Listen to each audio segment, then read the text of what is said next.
What's going on there, Mush Puffs? All right, check it out.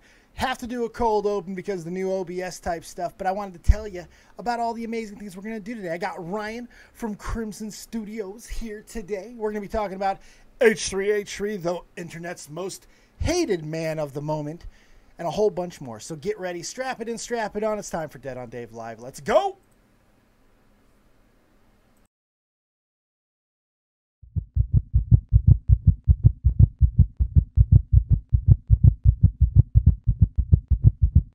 Warning. Aspects of Dead on Dave are over the top and meant strictly for entertainment purposes only. Don't take it too seriously and have some fun.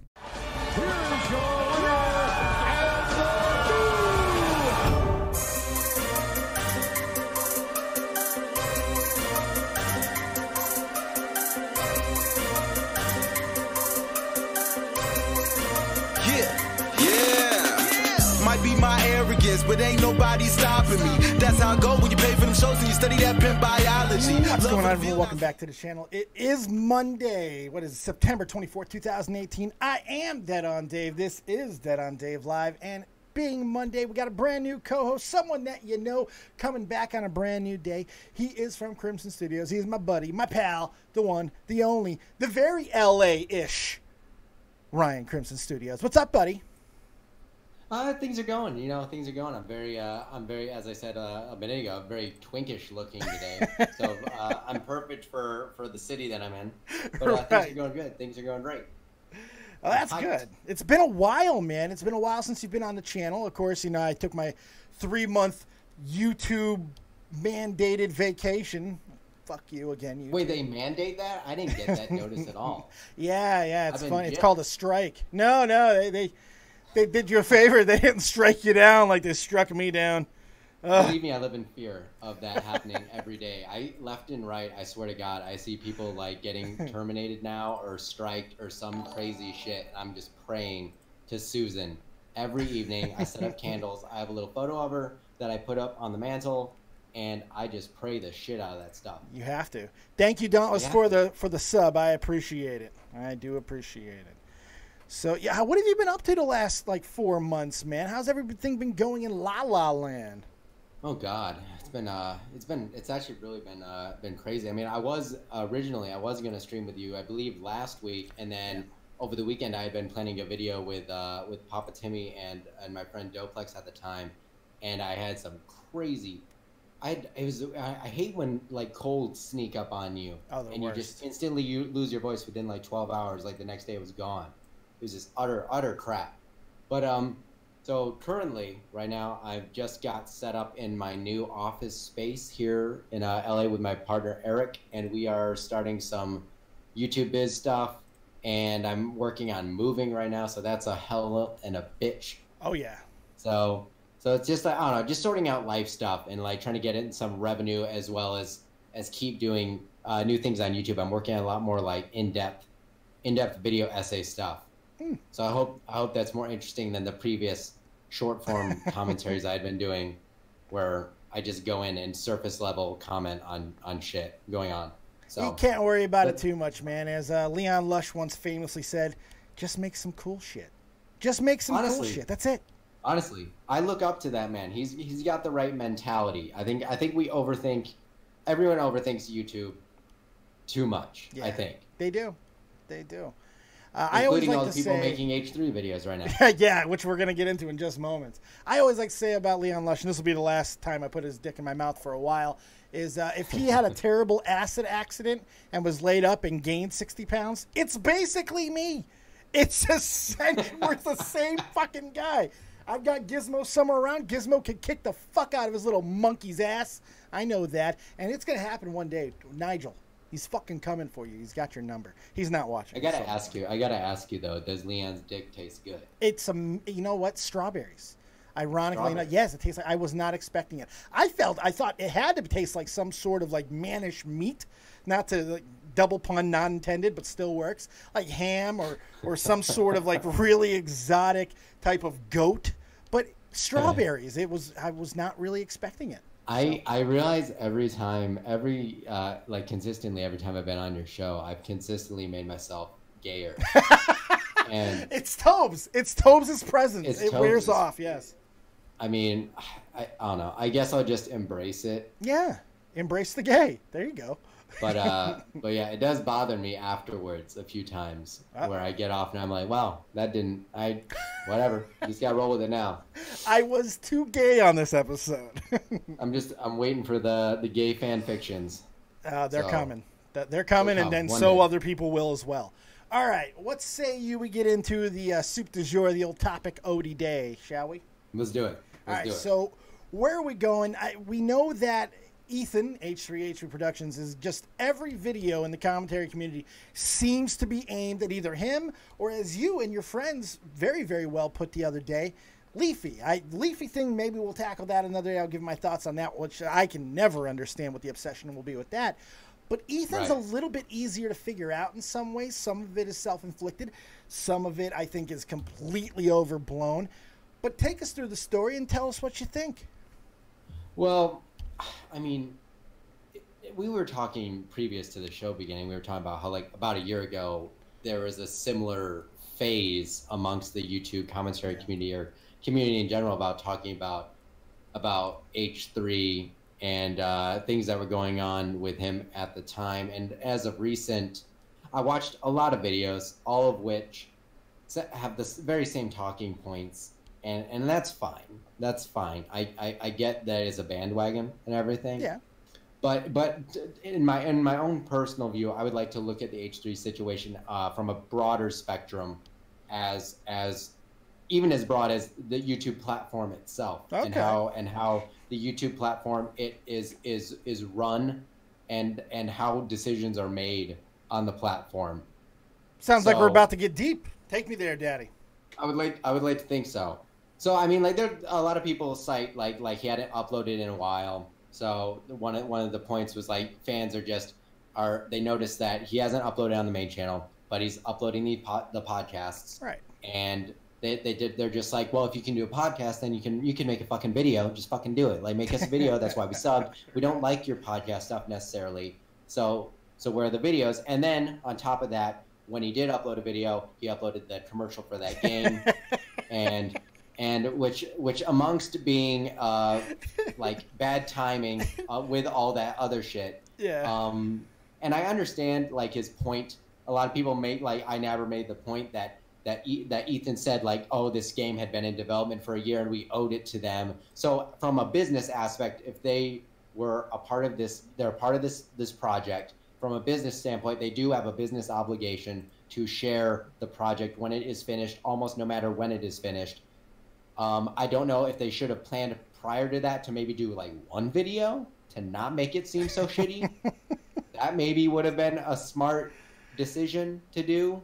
But at the end of the day, I think they should have, and from a business point of view, should have done what they did with the interview, with the video, and, like, get it out. I mean, do something. Like, maybe they could have made a video and made it a section of the video, like a gag. Like, really good people like shit, it slips my mind, but, like, when you have a sponsor, they could have made it like a sponsored video. Sure, which they've done in the past. Into a video. Yeah, which they have done in the past. Let's stop there for a second, because it's an interesting thing. That's one of the bigger ones. That's one of the faux pas that I was talking about earlier. Something that I do think he did bring on to himself. But it was a bad choice. It was just I don't know what he was thinking, why that would be a good idea to individually just upload that. I've been through something like this in the past. You know, this channel, and Tommy has too, by the way, with hockey. I did it with wrestling. This channel was built off the backs of wrestling. My first 3,000 subs was wrestling related. I grinded for almost 2 years, my ass off. Built a nice little wrestling channel. It was killing me. It was absolutely killing me because I was in Germany at the time, and having to stay up all night to cover all the wrestling stuff, it was just murdering my body. I started making friends. I was already doing side stuff in the regular entertainment field anyway, like different topics and such. But I knew for my own health and for sustainability of the channel, especially with Catch 33, that was right around the corner at that point, I knew I had to adjust and start going a little bit more heavy in the other content. It drove a divide in my fan base, and I lost a lot of people from it. A lot of motherfuckers left, and so many of them haven't come back. But that is part of what we're talking about here with Ethan, the H3H3 Productions. That podcast has taken priority. It's what's making them money. It's what has really helped in light of all this shit with the adpocalypse and just the shittiness of YouTube in general. And I don't blame him for that. You can't blame him for that. Right. And I think that's one of the first big things that is kind of the big factor for why this hate train has started. When you divide your fan base, you're going to make enemies within that fan base. They're going to feel betrayed. Never in the history of media has a fan been able to feel so connected to someone they regard as famous, as a star, as someone they watch, someone they connect with. It's never happened before. You couldn't do it to Arnold Schwarzenegger. Phil Hartman, unfortunately, someone got too close there. Bad joke. I'm sorry. But but you know what I mean? We can have instant access with people, and it's still new. And people look at these people as their friends, their family members almost. They become obsessed with them because they respond to them in comment sections. And sometimes they follow them back on Twitter, and it blows their minds. That's someone that does all this amazing things that they watch every day and they love so much will interact with them directly.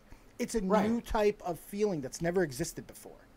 Right, and I was talking about this with my business partner the other day, because the reason so I am an actor or a homeless person. Right. That's the other verbiage or terminology for that. But the future of media is what we are doing now. It's YouTube. It is all of this stuff online.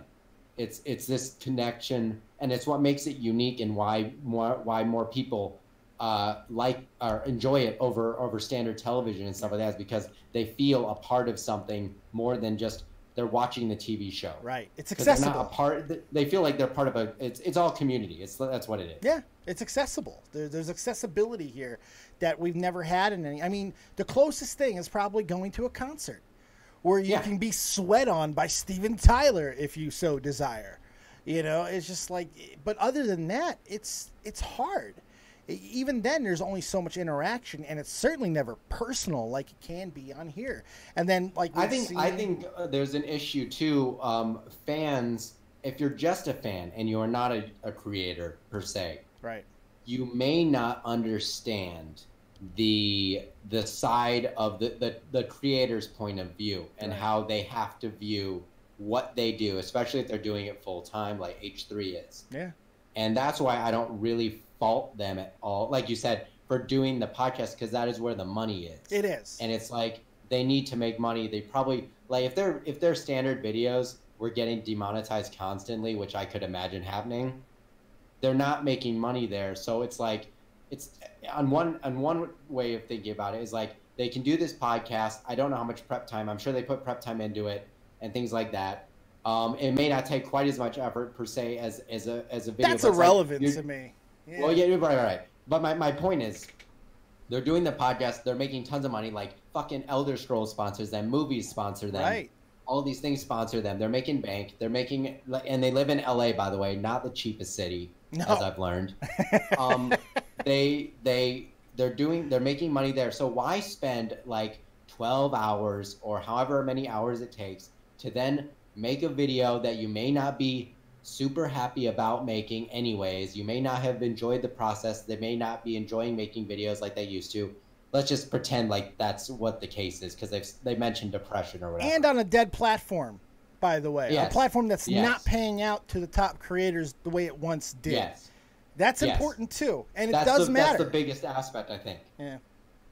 Well, at least for me, now looking at things from a business perspective. But isn't it funny, though? Nobody gets mad. Like Jim Jeffries, comedian, made his fucking fame off of comedy. I mean, that's where he gets a talk show, essentially, on Comedy Central. Nobody bats an eye at that. Stephen Colbert, same thing, had a widely popular satirical show, The Colbert Report, goes to late night. Nobody bats an eye at that. Didn't really divide the fan base or things. There was some hate, but nowhere near the level that we see it in YouTube and such. It's just it's crazy, the double standard.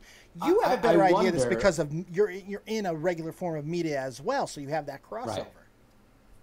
Right, and I also wonder to a point because what that meant, the thing you mentioned about community, maybe they feel more attached on a personal level to H3, right? Than that, so they feel they've been personally screwed in a sense, by them leaving the channel and moving over to this other thing.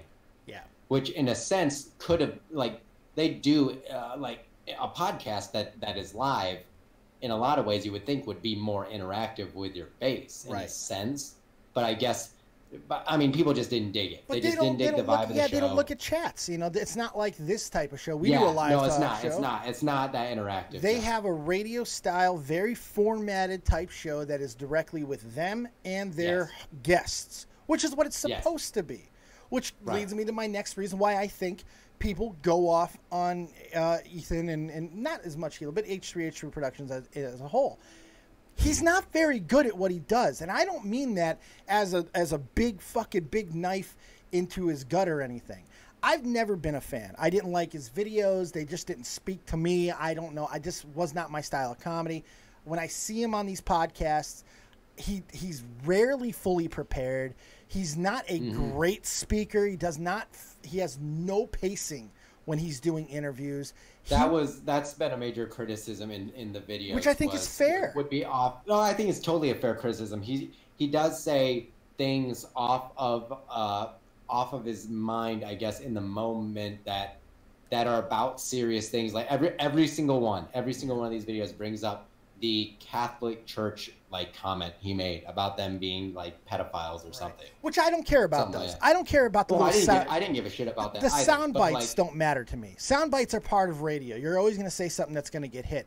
It's just the with him not being good, I'm not talking about the things that he says. I'm talking more about the pacing and the way that he does it. Yeah. He's like Jay Leno to me. Jay Leno, Some people are going to be like, wait, Jay Leno was great. Jay Leno is an awful interviewer.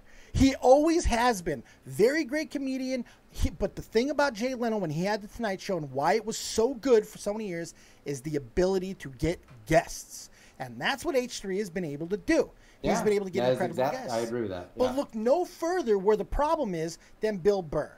A lot of people have shit on Bill Burr for that interview.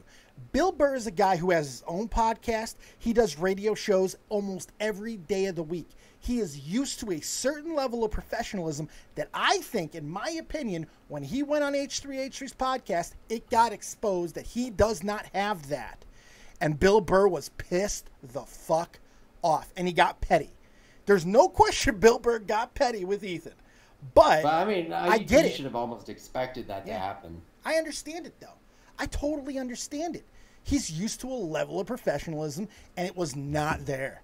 So... It was very, I've always found, I don't know if I necessarily could say like I'm a personal fan of the H3 podcast. I listen to it like in the background sometimes as just noise. Right. So I'm not like a dedicated listener. Yeah. I don't have on my calendar like I'm going to listen to this every morning at this time to finish it kind of thing. Sure. I'll listen to it like when I want. But I think you made a really good example with the Bill Burr episode in particular that showed he isn't the best interviewer. Basically, is what it showed. Right. There were tons of awkward moments, and to an extent, like I feel like Bill Burr was kind of getting at him. He got petty.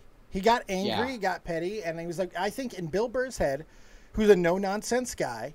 Which is funny, considering he's a comedian. I think he was like, why the fuck am I here? Why am I... This guy is killing me.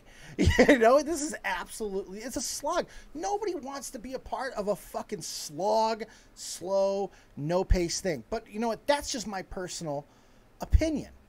You know, I know a lot of people do like his show, do like listening to him, because people see a lot of themselves in Ethan. They see a guy that is very relatable. He's an everyman, a Jew everyman, an every Jew man. Yes, that's what he is. An every Jew man. An every Jew man. Like that yes, he really is. And I think people can get on board with that, and that's why a lot of people love him so much. But I know it doesn't sound like I'm defending him, but I actually am. Because these are all Right. forgivable transgressions. And the fact that everybody has labeled him as this, like, he's made some mistakes in the past. A couple of years ago, it got out that he's a pain in the ass to deal with in the background. But my God, people want to see him fucking fricasseed, boiled up, drawn and quartered, and hanged. It's fucking, it's insane. It's pretty, well, I mean, I almost said it's hilarious, but it's interesting to me to have seen this wave of like video after video on him in this tone, I suppose. Right. Because I just don't think I would have ever painted him that way. Personally. Right. Because I don't think his like humor is like the most like in-depth, like I don't know, creatively worded humor. No. It's like kind of dumb humor. It's very on the nose, fine. yeah. Yeah, and I laugh at some of it. Sure. It's fine. I like the Fupa jokes and shit were good for a while and all that crap. Right. But I don't. I feel like with the podcast, and it may be like his own like personal initiative to like he's trying to push his limits. Yeah. You know what I mean? With how he like showing another side of him, that he's not just like this surface level comedian person. He can be deeper, and that's where he fucks up. Yes. Yeah, because exactly. he can't. Yeah, he's not that guy. But then he tries to be that guy. We'll see it when it gets really interesting with the depression thing, which is another thing he's been hammered over.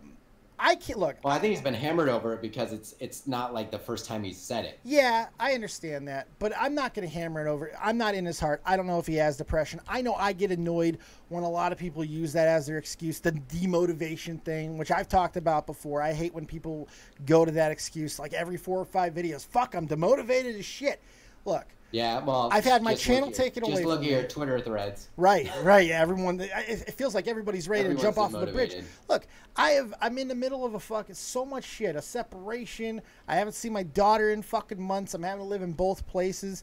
I have every reason in the world to be demotivated and not want to do shit, and a lot of times I don't. And I'm not saying that everybody should be that same way, but he's got more reasons than most to continue on doing the things that have made him famous, and that's what pisses people off. But that's not fair, and I'm going to tell you why. This is where I do defend him, because he's also been through things that we can't possibly understand. Big one, that FUPA lawsuit. That whole goddamn situation. I don't think people can possibly realize how stressful that is. And I can't even fathom it, but I think... I feel like we can, because we are quote YouTubers or whatever, we can kind of see or feel this. Like, I've been terminated before. You've felt pressures of YouTube. We felt different pressures of YouTube. So I like to call it the big dick of YouTube. I felt that pressure in my ass. Yeah, the pressure. Susan's dick, Shemale Susan, is just, believe me. Shemale Susan. Well done, Ryan. She's packing. She's packing, and the pressure's hard and it's stiff and it's not comfortable.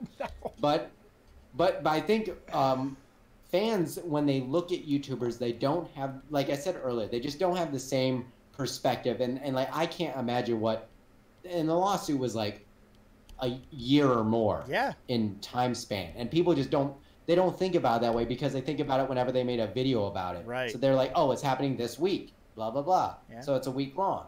Yeah. It's a week long stress. But it's like a year of stress that they can't talk about if you haven't gone through it. Yeah, they couldn't use their own platform to really talk about it in the way that they wanted to, which has got to be incredibly stressful. The fact that they went on with it so long, not knowing if they were going to have a future. Now, granted, they got a lot of help from people, that it was funded, all that type of stuff, but still, losing everything that you built.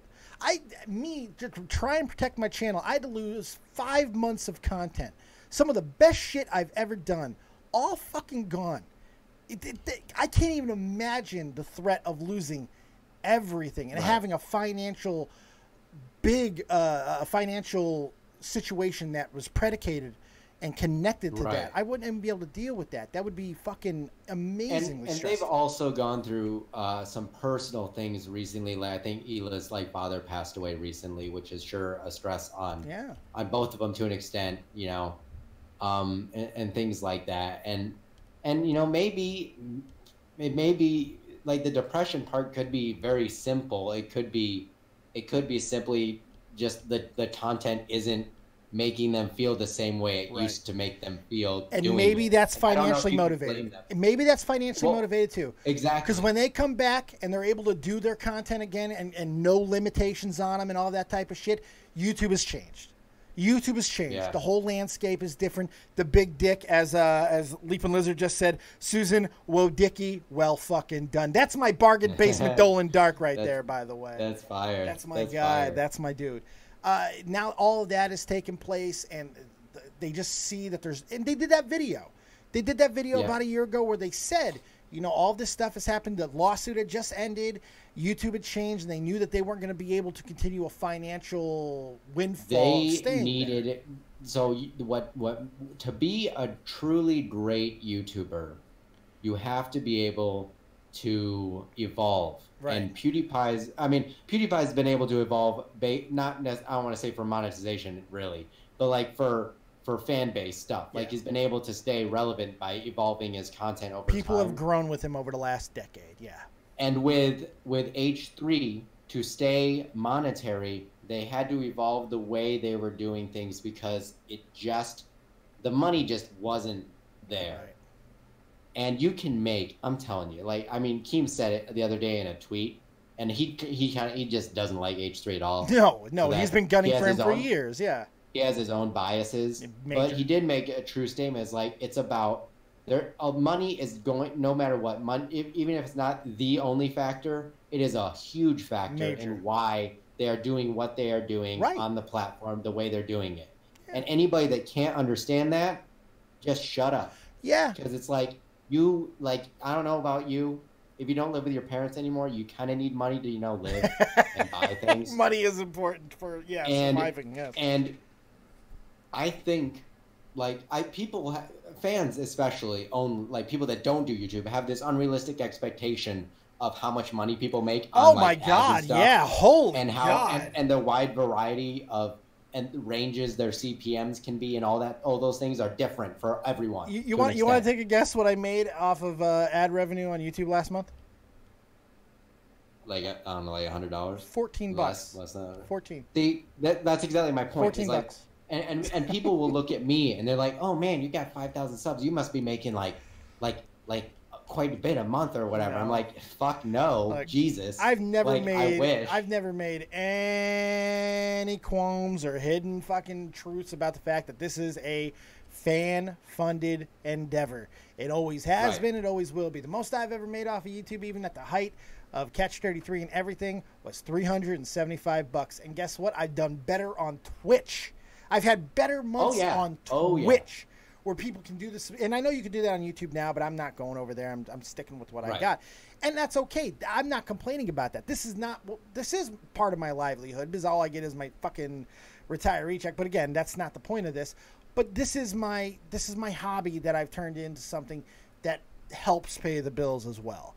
And I'm not financially tied to this in a way where if I lose it, I'm just going to have to go find a real fucking job. I'm going to have to go to vocational rehab at the VA, whatever the case may be. Right. Ethan loses all of this. High. It's different. It is. And it is so everything. Different. It is. Because if he loses who knows what's going to happen to him? When it's everything, you will do what it takes to he's just doing what he has to do. Right. To an extent, some of the hate, there are genuine criticisms you can have on anyone doing YouTube. Sure. And that's fine. The things like what we said about his interviewing and the things he says, that's content critique, and it's completely fair game. Yeah, completely fair. But to villainize him because he's doing the podcast, overdoing videos is really taking a stretch. It is. At how life works. This might sound fucked up, but I've heard other people say this too, but I think a part of that is the reason is his heritage. People will be like, "Oh, look at the greedy Jew," and all this type of stuff. And it's part of it. People won't want to openly admit it, but I guarantee some of that hatred. I think people joke about it and it's they're being serious. Oh, absolutely. But they're playing it as a joke. Sure.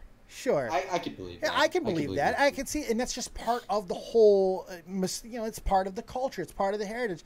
And that is part of what's going to be on his back, especially when he is doing something that is completely financially motivated. And then you can make that distinction because of how much he has played up the depression and all of that, which I get. I can't even fucking hate on him that much for talking about depression. Again, remember what I talked about earlier? I talked about that whole accessibility, that connection. Guess what, guys? That goes both fucking ways. Yeah. I love being able to open up to you guys. I tell you 95% of the shit that's going on in my life.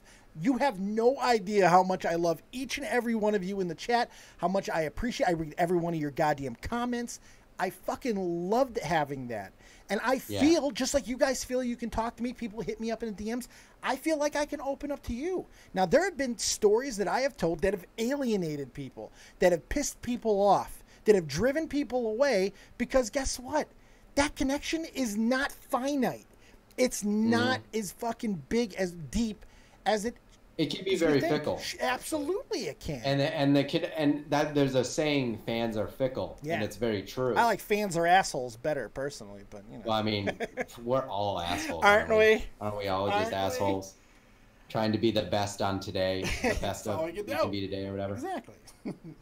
I want to be the very best. I mean, Ethan. I've watched like many of his podcasts, mostly because like sometimes he has very interesting guests on that I want to hear from. Jay Leno Factor, or something like perfect that. Jay Leno Factor. Yeah. Thank you for the subscription. I appreciate that. Super HDJ. I gotta get rid of the zombie. I want to put something else in there. It was just defaulted. I didn't even know that was working like that. Please continue. I'm sorry. Oh well, basically what I was saying is like he openly talks about many times about how he's dealt with, like how he's had and how he's had like massive anxiety forever, like his entire life, and things of that nature. So I think all that plays into a depressive state.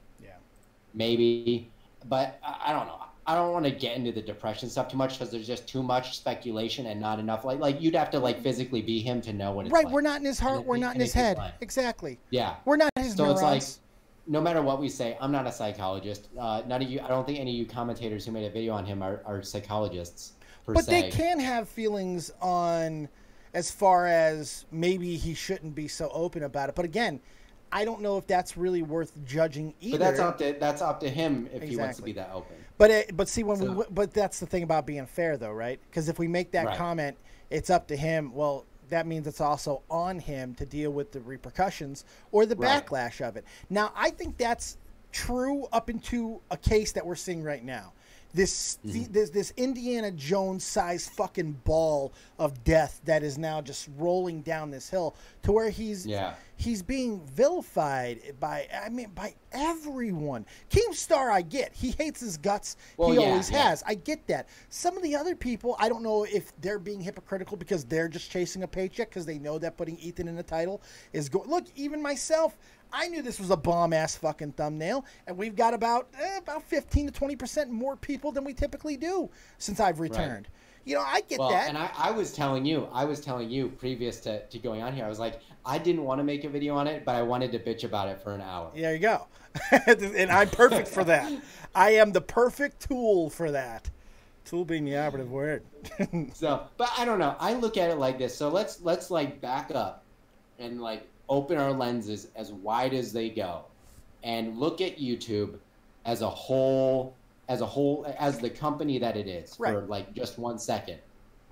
On a bigger scale, YouTube runs ads. Advertisers come to YouTube and they're like, we want our ads like this.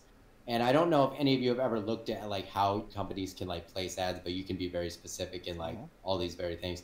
But what I'm saying is that basically, like as fucked up as like YouTube is even with decisions that they make, and they fuck up like a ton. Oh, all the time, it's quite amazing. If you listen really carefully, somebody just fucked up in YouTube right now. It just happened. Yeah. If I hear it every night, the subtle screams. Yeah. But at the end of the day, I don't know. I'm trying to make this point that it's like advertiser pressure causes a lot of changes. Oh, sure. Constantly. So in a sense, it's similar to H3's situation. They need money. Yeah. They make a ton of money through sponsors, and then if they're not going to sponsor their normal content, but they'll sponsor the podcast, it's like for me it'd be a very easy decision of what I'm going to do. These sponsors can also get the guests that he's been able to get. They're able to make connections. Yes. Bingo. There you go, Ryan. Look at that shit. Exactly. Look at the big brain on Ryan, not Brad. Ryan. Pulp Fiction. But just saying. No, it's great. It's fantastic. I'm so impressed. It's fantastic. Continue. But are we getting like too old? Are we getting like old enough that like people don't know what the Pulp Fiction reference is? How fucking sad would that be? I don't want to live in the world anymore. It'll happen one day. Oh, I'm sure. God. I meet kids that like were born. Anyone that I meet born after 2000 now, I just feel old. And I'm not old. I'm 22. I was about to say, you're 4 years older than that, asshole. But I feel it. I feel it. I want to look at something in the chat real quick. I'll let you get back to your point. PBS Sweetie Pie says, Ethan's using the emotional baiting Boogie is known for. Boogie is the king of it, though. It's literally part of his business model. Not saying they're lying, but it's a way to make money. There's some truth to that. But again, that's something you would have to... But doesn't it still boil down to money then? It does, which is fine. But it's also, I think it's kind of unfair to say that directly tied. Like, we don't know that he's using it for that purpose. He could just feel... Look, man, he's a goddamn self-hating, self-loathing at times. He's very self-deprecating. He's got that very... that mentality that culture is known for. I don't want to say the Jewy mentality. You know what I mean? He's very self-deprecating. Yes, he is. So and that's part of making money as well. But he feels like he can connect with his fan base and be able to be open with them. You can't, Ethan. Right. You're too big. Micro versus macro. I could do those things. I could talk about that I'm a crippled veteran and all that, and it still bothers some people. And be like, stop using your veteran card to make yourself money, you cunt. It's my life. Right. I'm going to talk to my fans the way that I want to, and he wants to do the same thing. The problem is when the corporate world gets involved in it, you don't have those same freedoms. That's why Randy Quaid, Dennis Quaid, I don't know why I went with the Quaids, but all fucking all celebrities. Guess what? They have PR. Yeah. They have people to speak for them on those things. So this doesn't happen. I'm sorry. When you get corporate anything involved, there becomes a whole new set of rules that you have to follow to oblige the corporate entity that you are working with. Absolutely. And people don't really think about, like, even like moderately sized commentators that just don't have sponsors yet or anything like that, and they're relying completely on that. Says they still don't understand that business aspect of YouTube and like. Let's pretend it's like let's go to Philly D for a second. Philly D, who has sponsors up the ass, right? Also has employees that add another pressure to performance. So, and like everything with H3, we can say it boils down to money or whatever. Like we could say that. He's got people on the payroll. I guarantee it. Yeah, he's got people on the payroll. I mean, he does. He has like he has one intern I know of, and then he has the guy who's the name's slipping my head, who's behind the scenes of the podcast always, and he talks every now and then and stuff like that. Yeah. So those are people that are probably relying on Ethan and Hila to perform and bring in that sweet green. Sure. You know what I mean? Yeah. So that is another pressure that is added amongst that, and none of this talk about business takes away from critique of the way he presents critique of content. Yeah, sure. It's totally separate discussions, but they're tying them. These commentaries are tying them together. Yeah. In a way that to make the whole thing seem evil or you know what I mean, or like a plot or something like that. I put people in the background of this thumbnail that I think, with the exception of Leafy. And I only will say that because Tommy knows Leafy, and Tommy has told me that Leafy is actually a really good dude.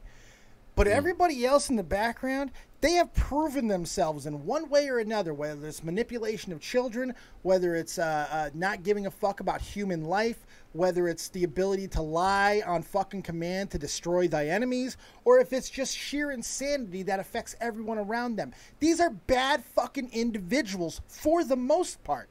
I can't say that about Ethan.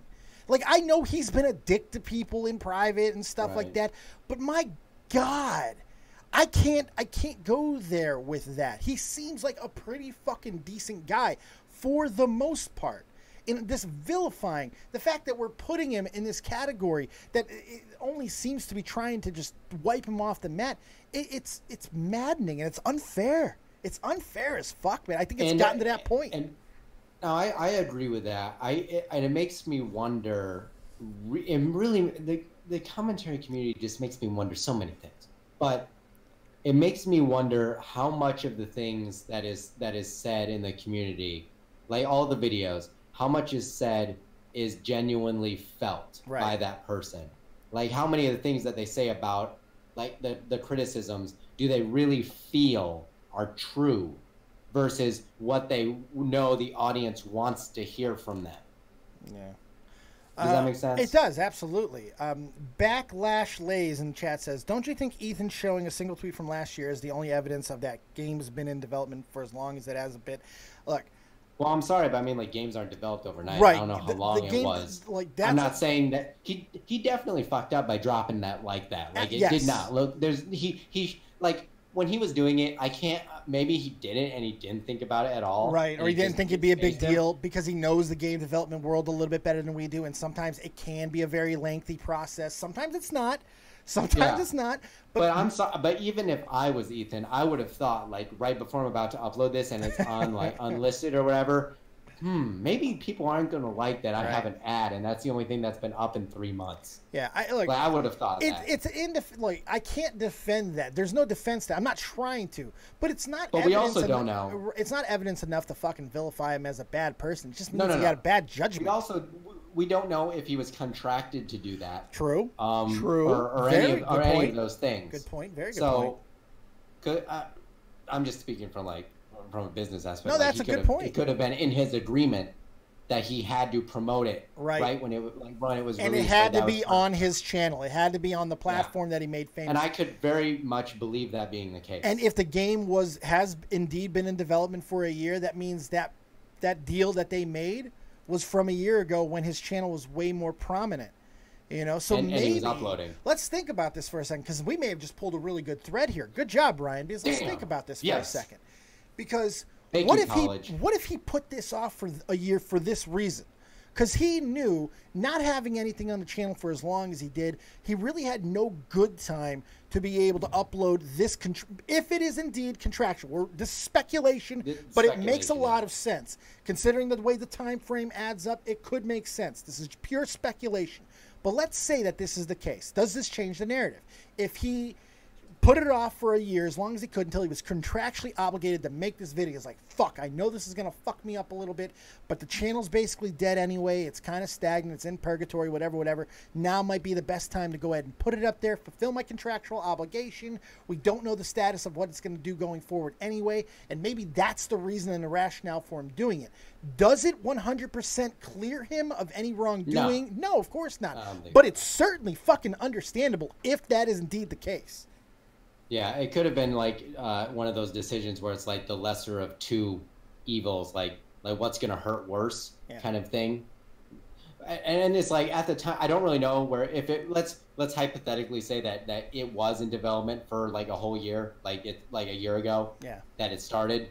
I don't know. I don't remember where his podcast was at the time. Yeah, not where it is now.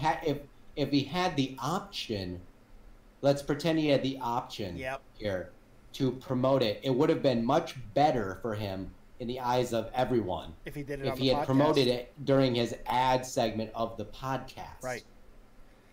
But maybe he wasn't able to. We don't know if that. Yeah, exactly. We do not know, and it's something I doubt we'll ever know. So it's 50-50. It could be just 100% a bad judgment move, which I don't think makes him a fucking evil person by any stretch of the imagination. It means he had a bad fucking judgment, and he maybe overestimated or underestimated his fan base. Or it's what Ryan and I are saying now, which is getting more and more likely in my head. I'm starting to like this idea a lot more, that it was something from the past that he said he would do on his channel, which was flourishing at the time. And he did it, and he dropped it. And maybe he's not even allowed to fucking tell you guys that. Yeah. There's more, and I think if it is that, it does change the narrative a lot. Because it just means he's standing up to he's fulfilling his obligations. Isn't that a good thing? I don't know. I know what you're saying back. I know what you're saying in the chat, but he was like, here's a tweet. that kind of feeds into it a little bit, though, right?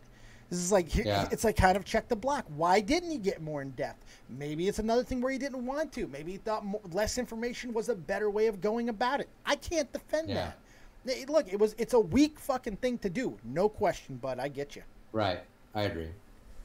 And I don't know. I think the major issue with like a lot of the videos is like a lot of it is just like there's too much we don't know. People are saying the audio is really quiet. Really? Am I talking like far away? No, that's weird that people are saying I don't understand that. I'm maxed out. I mean, we can yell if you want. People are saying really? Is it both ways? I don't know. I just turned you up a little bit more. I got my audio all the way max. That's fucking weird. Really? See, I think turn up your fucking shit or something. I don't know. Because I don't think that's an issue. Let me go and audio's fine. Never mind. I'm not listening to you motherfuckers. Go ahead, Ryan. Just get your headphones on. Get intimate with us. That's why I'm inviting you. Right. I'm inviting you in. Put us right in your ears, babies. Yeah, exactly. I mean, I'm doing it. I'm like making love to the mic a little bit right now. but I guess the one issue I have with any of, and it's like this way with like I do it too. Like a commentary video, like a lot of times can be like you can use evidence, but at the end of the day, it could just be speculation, blah blah blah. But it's like a lot of the videos are using all these. I don't know. There's just a fine line between like critique of content and the way he presents things, and then there's another side, and then they're kind of things you can't put together. Yeah, it's a pile-on situation now.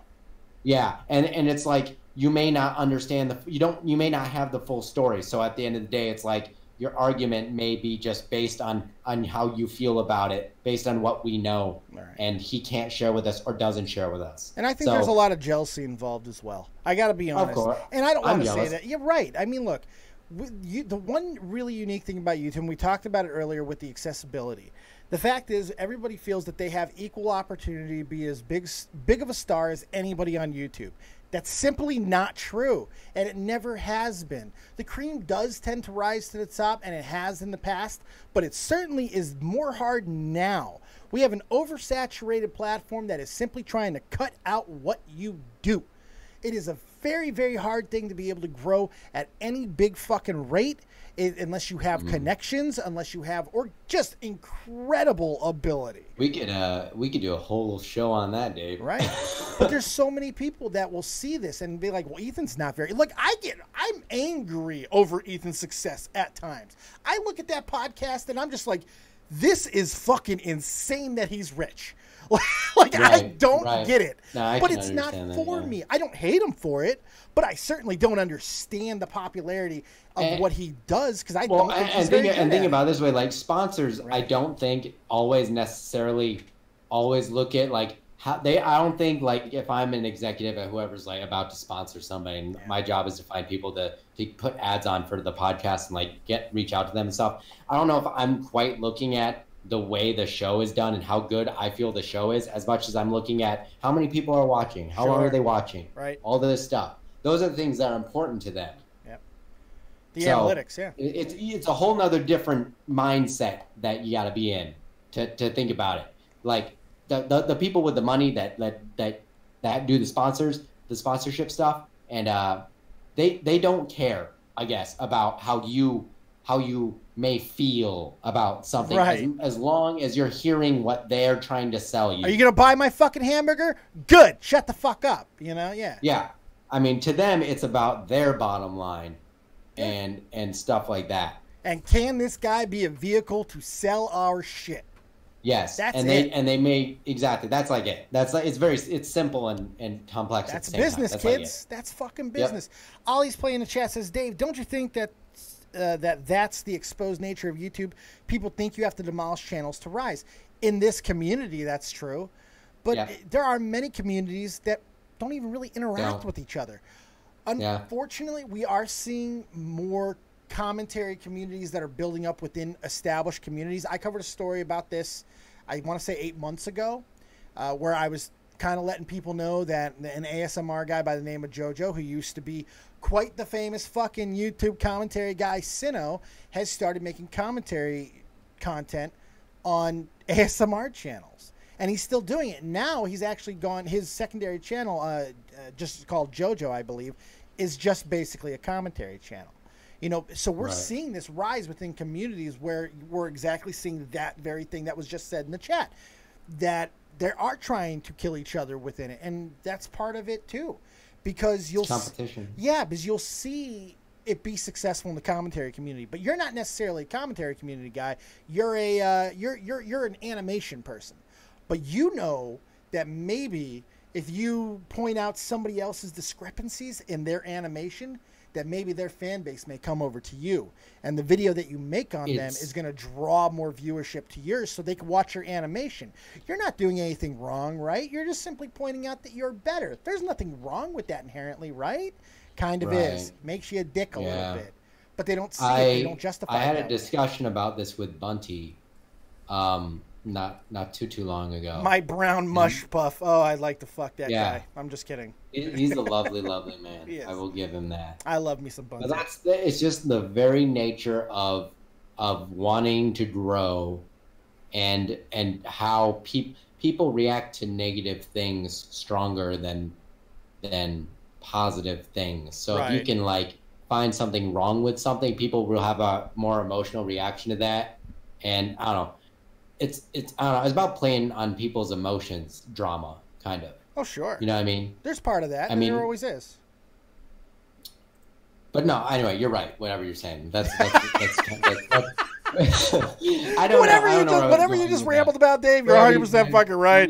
Thank you for pointing that out. Like, what the fuck? What?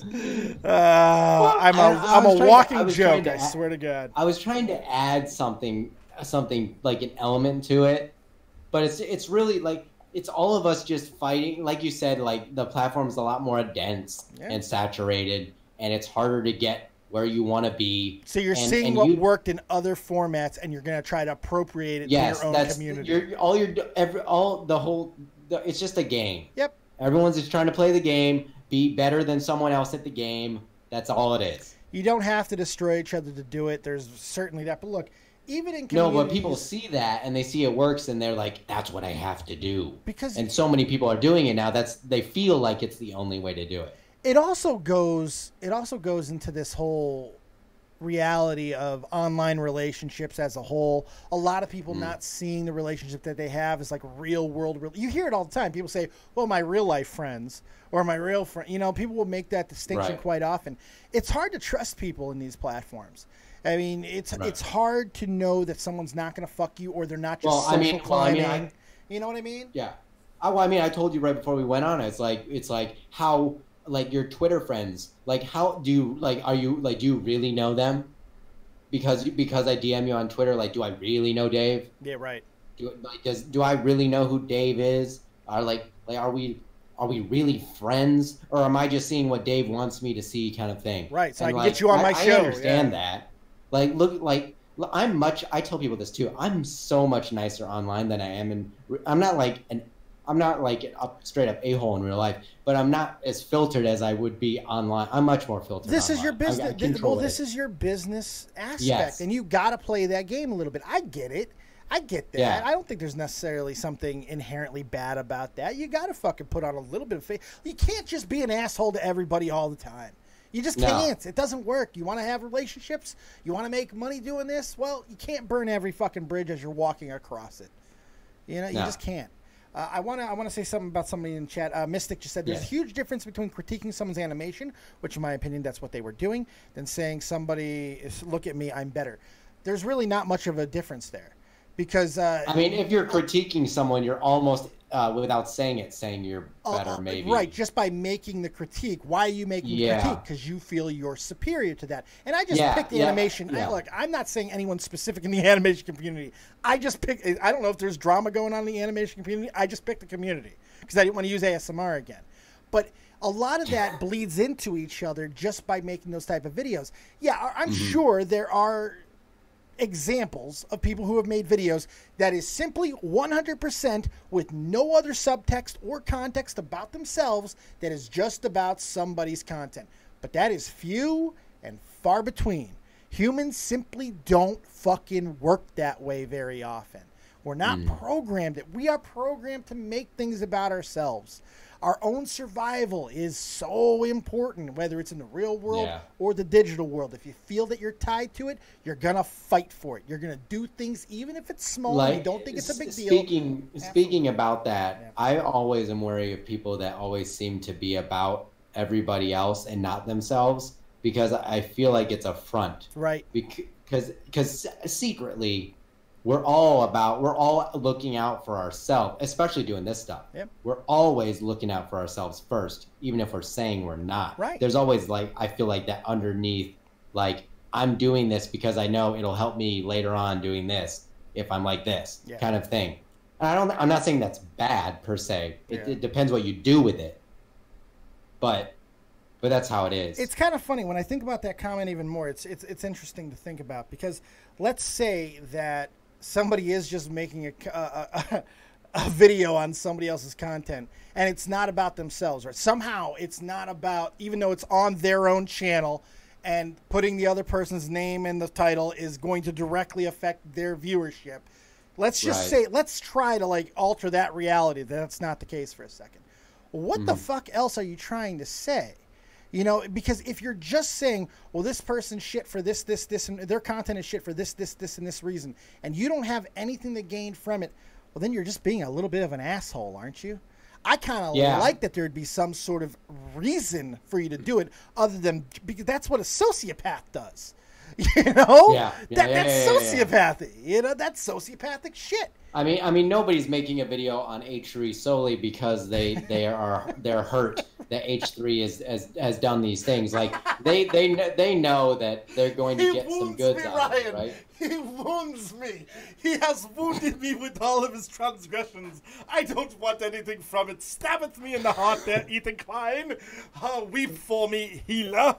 Good God, I love it. I fucking love it. But it's not. There's no heart. It's not like a heartless calling out.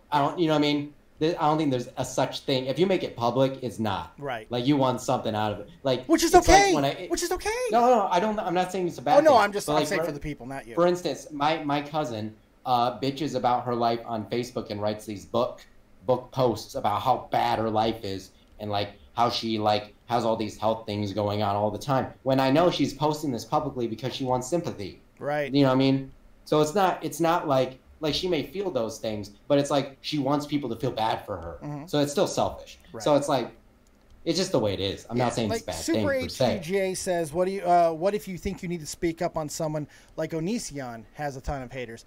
Every one of them, even myself who has spoken out about Onision, even when I'm trying to fucking make a really good point about him, you're still doing it somewhat unless you're not putting Onision in the title, in the tags, in anything, and then you're just going on and talking about it. I mean, you want reach, you want some sort of effect. There's nothing wrong with calling someone out for a true wrongdoing and getting something from it. Like that's what commentary is. Shane Dawson. Shane Dawson's a really good fucking example of that. And I don't even like the son of a bitch, but this is a prime. I don't think Shane ever wants to get anything from the things that he's doing, but he knows that he's going to, and he accepts that as part of it. The shit that he's going to get and the accolades. I think he does stuff with I have come to believe that Shane Dawson's a very good human being. I've come to believe. He seems so. I really do. Right. I really do think. Still don't like him in this muddy puddle of, you know. Right. He's fairly genuine, I would say. Yeah, I'm starting to believe that. I still don't like his content. It doesn't speak to me. It doesn't. I did think like some of the I enjoyed watching the TanaCon videos. I just didn't think it led anywhere. Yeah, it just ended with questions. He softballed. It just ended with but it just, to me, like, it built up all this suspense, which was good for keeping the audience, but just ended with we have these facts, but we wonder all these things, and we'll just never know. Right. So see you next time. It's like the guy who played fucking Spock on the latest Star Trek shit. What's his fucking name? He's got that show where it's like solving the mysteries. He hasn't solved the fucking thing. Everything's like, well, we think we have found Atlantis. Maybe we have. Well, it's like Monster. It's like, what's that History Channel show, Monster Hunter or something? Ancient where they look for big. All of those. Things. It's all that shit. Really they always end with more questions. That's what Shane Dawson's doing. There we go. That is the perfect example of what Shane Dawson's doing. Real quick, guys, I want you to, if you want to jump in the call, get into my Discord right now. Oh, yeah. We're going to take some callers. I'm definitely going to let you, if you have anything else that you want to hit on, Ryan, I'm definitely going to let you do that in just a moment. But I want you guys to get up in here, and if you have any questions about anything that we've talked about, or maybe even a few things that we haven't, feel free to hit us up. I also want to talk about something that Carl just said. He was talking about me in particular, so I do want to say it because I love me some me. Dave is Dave, just a bit turned up and turned on when we're online. Yeah, I mean, look, I am one of those people, if you know me in reality, and Ryan, you don't know me that well yet, but I think you'll come to know this. I am basically the same fucking person, for the most part. I have satirical elements, and hence why I have the warning at the beginning of the videos that a lot of the views are just for comedy, they're bits. But I do that in real life as well. I use comedy and stupid humor to diffuse everything. That is just who I am. I like that. Coxkey says, Dave, I think as much as I love Content Cop, I think a part of the thing that everyone wants to be the next iDubbbz and next Content Cop. Well, that speaks to what we were saying earlier as well. Now, I agree with that. People see that what has worked for someone else and want to appropriate that to their own content so they can have the exact same benefits. Because everyone's egotistical as fuck. Yeah. I mean, when it comes to myself, I am in this perspective now where I really want to tell a story about something. And tell the story. I mean, it may have that like, I'm still reaching for the same thing, I suppose, that everyone else is. Right. But it's like, I like the storytelling aspect of it. If you make it a story, it makes it more intriguing to me. You know what I mean? More than just doing like bullet points. You want to connect it. You want to make that connection. Yeah, absolutely. I understand that. Yeah, totally. It's all about, I like performance. Let's just say that. Well, you're an actor. You know? Yeah. You're an actor. Yeah. And being an actor is taking something of oneself and putting it into a performance to be able to connect with a fan base, to get them to understand what you're talking about. And more importantly, make them care. I acted my entire life. You know, I did a lot of plays. I went to call. Oh God, I went to so many things. Not nearly what you did, but as a child I did, because I thought that I could be an actor. I was going to go to UNLV, partly on a fucking ride for a theater. That was part of my thing. It was mostly because of sports, but that's what was going to be my major, was theater. You know, so it is what it is. So I understand that completely. It's like you want to connect, and how do you connect? You got to. I do want to make this point though. Any of you, anyone in the chat or watching the stream that is in college, I don't necessarily promote getting a theater degree. No. I was doing it because I was going to be focusing on sports, and I was pretty sure it was going to be an easy degree to get. That was my reasoning. I'm like, how am I going to stay in college the whole time? I'll just do theater this is perfect. I can do theater, do my other prereqs, and then football, baseball, bitch. Woohoo! And then I was like, you know what? Fuck all that. Life's going too fast. I'm going to the Army for 2 years. We're at peace. There's nothing going on. It's July of 2001. I got plenty of time. Oh, damn. Yeah, I was in basic training. You had a good 2-3 months No, I didn't even get that, man. I was in basic training. We didn't even get into basic until August. I was sitting in Fort Jackson for a month waiting to get into basic training because there were so many people who were joining at the time. You must have knew then that just right after September 11th, you were just those like, towers fell. Here we go. When I was in basic, man, it's one of my most shameful moments of my life. It really is. When we found out that it wasn't, because at first everybody thought it was a hoax when we were in basic. We thought it was all bullshit. Right. We thought we were being fucked with. We were in the middle of a field exercise known as Nick at Night, and everybody thought it was bullshit. But they took us back, and for the first time, we were like 6 weeks in. First time we were getting TV access, we knew it was real. I'll never fucking forget the thought that went through my head. It's the most shameful thing that's ever happened. I go, why did this happen to me? I was 18 years old. I will never ever. I don't even like saying that I said it. I feel so bad about feeling that way. You know, I was in South Carolina. We had 13 people from my platoon that had to go to New York, you know, and that lost family. And it was granted, this was a very fleeting moment. It was about 30 seconds before I realized, what the fuck did you just think? I guess this goes back to our thing about YouTube and how it's, at the end of the day, it's kind of about yourself. It is. Well, life is. I mean, you're living your life. I saw this thing, and I just thought about it because I had left a 2-year scholarship to UNLV on the table. I had a fiance. I had the next 20 years of my life planned out, and I put it on the table, and then the towers fell. At 18 years old, all I could think about it in that moment was myself.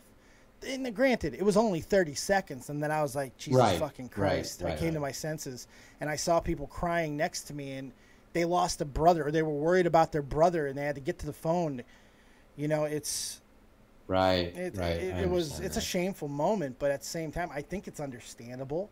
I think I understand it, yeah, but I understand if you didn't regret it, that'd be different. Oh God, yeah, man. I think about that moment more times than I'd like to admit. You know, but I'm a self-flogger. I hate myself quite frequently. No, I do that too. Yeah. I do that every day. I am a self-loather. If I don't do it once a day, something's wrong. Yeah. Yeah. So. Right. I don't know.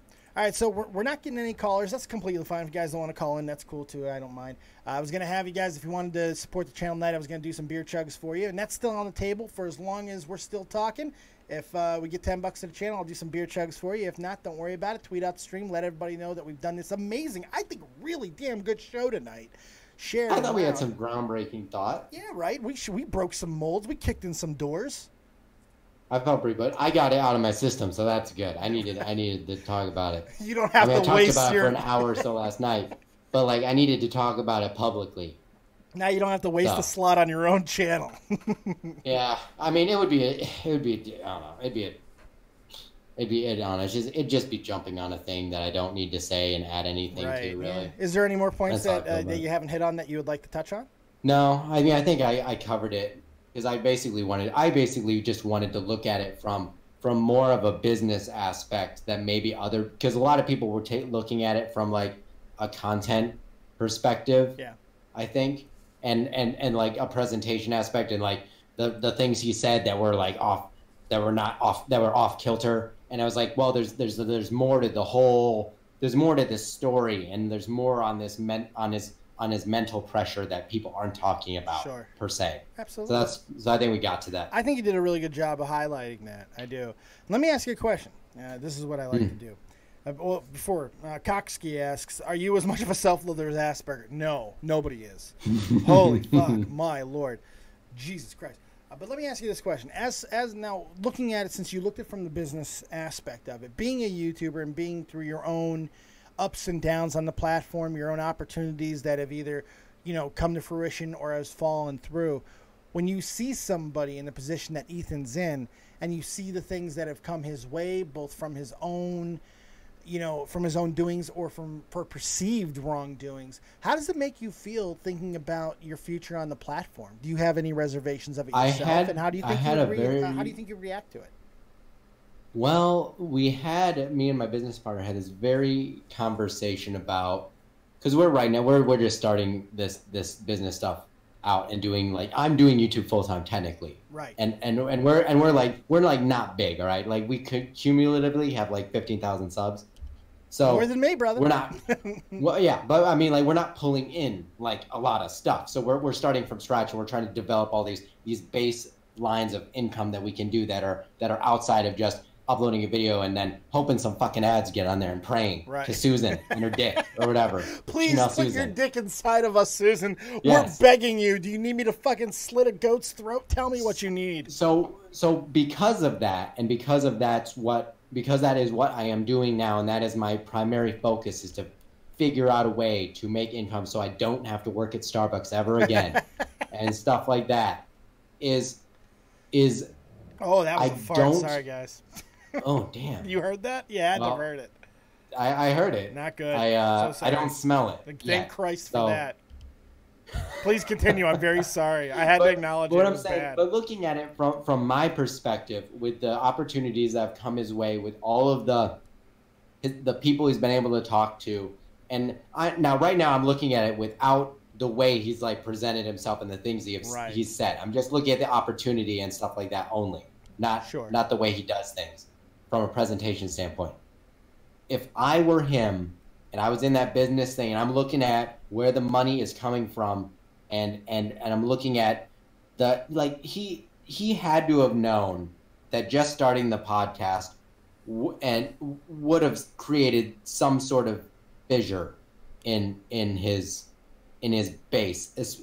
I mean, at the time when he created it, he probably didn't know that his channel was going to be in the state it is now. Yeah. Where it's like not uploading, but now looking at that and knowing the fact that his channel is in that position. If I was in his position and my channel was like that, and like I would upload and let's say that I didn't like what I was doing or whatever, or even if I did and it just wasn't making money, I would have to put my energy and my majority of focus into the other thing that would be the podcast. Yeah.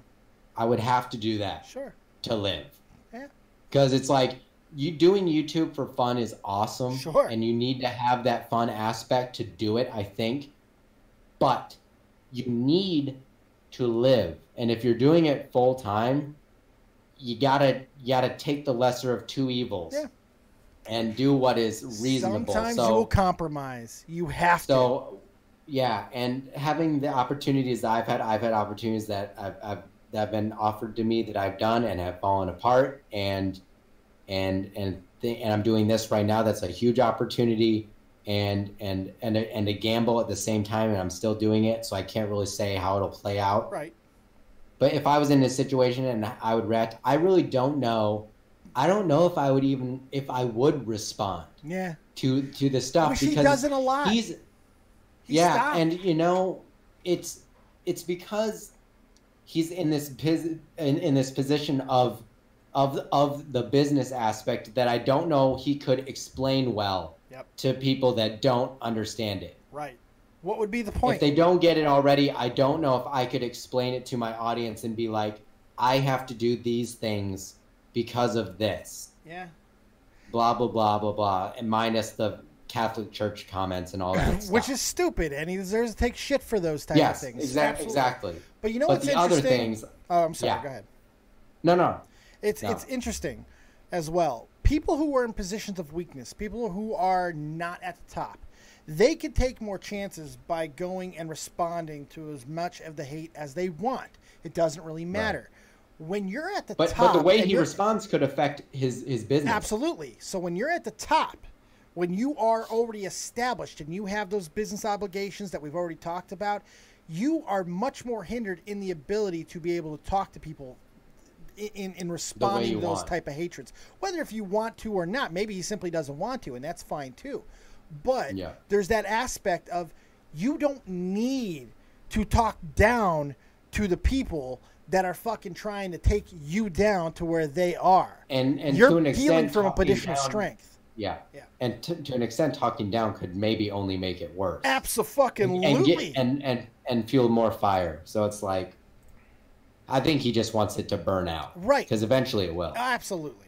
If he doesn't continue to give them reasons to talk and make videos and make money off of his fucking name, which I'm not even slamming anyone for because that is part of the game, then he knows it's going to die down because somebody else is going to fuck up worse eventually.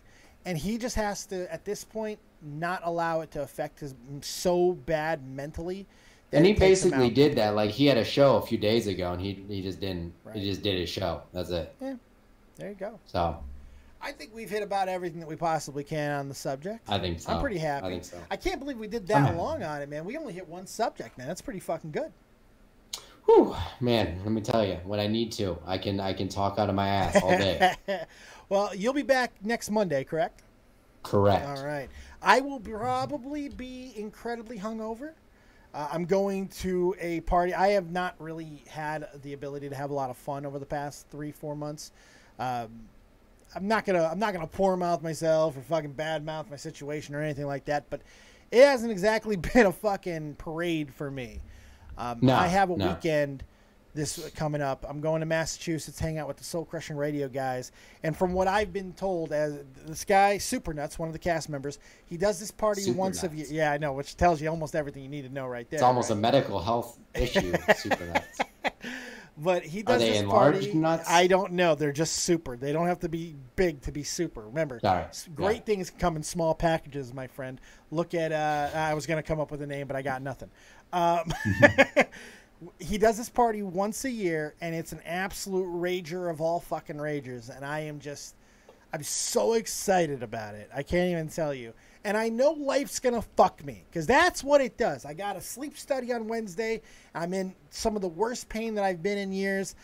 I know they're going to end up admitting me, and I'm going to be pissed off. So if I escape from a hospital and you hear about it on the news, wild Batman running wild in Connecticut, still at large, not dangerous, just wants to party, you know who they're talking about. You know exactly who they're talking about. He just keeps screaming he wants to party. I don't understand. Tranquilize him. Boom. I don't know. Plug your stuff. Let everybody know where they can find you, Ryan, because you do great stuff, and I do like you so much, man. I'm really glad that you're here with us as well. I appreciate that. I appreciate you being here with me, man. I'm just a humble-ish YouTuber. You can find me at like CrimsonStudios. I'll type in the chat. You said humble-ish. I mean, I'm not very humble. No, I loved it. I loved humble-ish. I loved the ish. It was great. I'm not gonna like pretend like, oh, you know, I'm okay. I mean, to an extent, you have to think. I'll just type in the chat. Hi, that is me. You can find me at. Oh, this is that. Dang it, I'm on the wrong account. Never mind. Don't go to that one. Whatever. You can find me at CrimsonStudios, and then you can find me on Twitter at Crimson Films. There you go. And you can. I always like talking on there and talk about stuff. Yeah. But yeah, just. Come find me and you'll see me again next Monday, so I won't be gone too long. His stuff should be down below in the description box. I don't know if I've updated it with anything that you've put in recently. Let me know and I'll make those changes. No, it's probably still the same. Good stuff. One more question from Coxie Dave. Okay, quick question. Why do you think Keem hates Ethan so much? Because holy shit, that man hates Ethan. Keem hates a lot of people. All right. Keem gets slighted. I don't even know if there's logical explanations. There's not. Sometimes. There's not. It's emotional. Something about him. Keem has talked about a list that he has. He has talked about it on multiple occasions. People who have wronged him are going to get it. And I feel this is a mental thing from his childhood. He has talked and he's told this story before about getting beaten up by a bunch of neighborhood bullies. And he made sure he paid every single one of them back. And he thought that was a righteous story. The way that he told it, too. It's a little scary, really. It's incredibly scary. He remembers scary. Those things. The way that he says it, too. The way that he took his revenge. You know, this was not... It wasn't like acts of heroism. Like, I challenge you, motherfucker. You wronged me in the past. Now let's fisticuffs now for my honor is at stake, sir. No, man. He was jumping people. You know, he was taking his fucking vengeance out in nefarious ways because he felt that it was righteous of him to do. That is him to a T. And Ethan, for however, maybe he's been shitty to him in the DMs. I have no fucking idea, but he has done something. May even just be a joke. Like, he could have said just a joke and it rubbed him wrong for all the fuck we know. It certainly could have been. And for whatever reason, he's on that list, and he is going to do everything he can to pay him back whatever the fuck he feels he's earned. And that is just how it is. That is how people who get outraged like that work. It's sick. It needs to be treated. It's sociopathic. And it's scary. That's the only answer I got. I have no answer. That's it. Ryan, you got anything to add to that? We're going to get out of here after that. Well, I mean, I've probably ruined myself for Keem by association. So... I'm just going to... you for fucking responding to it, though, motherfucker. I told you I was going to bust your nuts on that. I'm in Keem, you fucker. I don't, like you said, you don't want to burn any bridges. I don't know if I've burned it yet. You can burn that bridge. Fuck that. Yeah, that's one bridge that you don't It's probably a scary... No, I agree with you with what you said. That's basically... boils down to he just holds grudges for whatever reason it is. That's what you want to walk into. No, not really. But like what you were saying is like it's probably no logical reason at all. No. Most of them, and it's just like he just has a little memory notebook in his head, and he just never ever forgets ever. And he doesn't even allow himself to see the reality of his situations. That's why he continues to repeat the same narrative, which is something we see a lot in YouTubers, by the way. A lot of people share this. I call it repetition hypnosis. When you don't really have a basis to put anything on. Well, we can talk about Drummer then. There you go. All right, there you go. You just whole 20-minute video or whatever. If I say it enough, someone has to believe it, because if I wouldn't be saying it this many times if it wasn't true, right? And that's just a mentality of persuasion, right? That's been here for ages. And say it, and it's what I say to all my Mormon friends when I tell them that Mormonism is total shit. Luckily, this community, whatever you want to call it, the fuckheads, the mush puffs, this whole shit. They got some critical minds. We got critical most of the fan base are very good at critical thought. It's something that I do appreciate that. Yeah, I mean, I like that. Look, not everybody needs to have critical thought to survive, and that's totally fine. But in this world of YouTube, especially with what we do, our style, our radio, it kind of needs that. Because if you take everything as an extreme or black and white, you're going to miss a lot of the subtext context, and you're going to miss a lot of the point. I think the one thing I want to say, just the last thing I want to say is one bit of advice is that even like, I guess, even from me, I guess, to a point. Yeah. Like if I talk to you, like no matter what, if somebody is talking to you, there's probably a reason beyond them just talking to you. Yep. For YouTube and stuff like this. And not saying it's necessarily bad or necessarily good, but just know that. Sure. Just know that. It's why I don't reach out to a lot of people. I've had a lot of big people on the channel, but I'm not comfortable with sliding into people's DMs and asking them something because I know inherently, even if I'm just checking up and seeing if they're okay, most of the people who are bigger, they're like, what is he trying to get out of me? And it makes me sad, and I just don't want to deal with it. Maybe that's me being a bitch or whatever. I can accept that, too. I think it's true. I think about that, too. And maybe it's my, who doesn't have that problem? Tommy. He doesn't have that issue. That filter, he doesn't have. And I envy him for that sometimes. I do. I think it's also a detriment at other points, but for the most part, I envy that. That is just no fear of it. He's like, fuck it, that's their problem. It's not my problem. They can't critically think. I don't know. Yeah. There you go. Ryan, thank you so much, man. I do appreciate you being here. I appreciate everybody up in here. You guys are fucking awesome. Thank you for all the support today. I can't tell you how much it means that you're supporting the channel again. That we had over 50 people in here, 55 people at one point, I believe.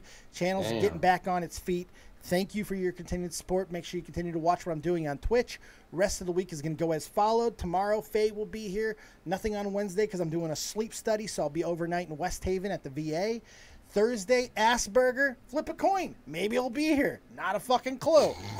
And Friday, Tobes will be sliding in and doing his show on that date. The weekend, I'll be gone, and then we're going to pick it all back up next week. During the day, the rest of the week, you can find me at Twitch for at least 2 hours, probably 3, doing my Assassin's Creed thing. I appreciate you. Thanks for being here. Have a good night. Keep it copious, and remember, as always, if you don't have talent, have those talented friends. Fuck, watch the intro again, because I forgot to add the outro for the second fucking show. I'm awful. Goodbye. Peace. Warning. Aspects of Dead on Dave are over the top and meant strictly for entertainment purposes only. Don't take it too seriously, and have some fun.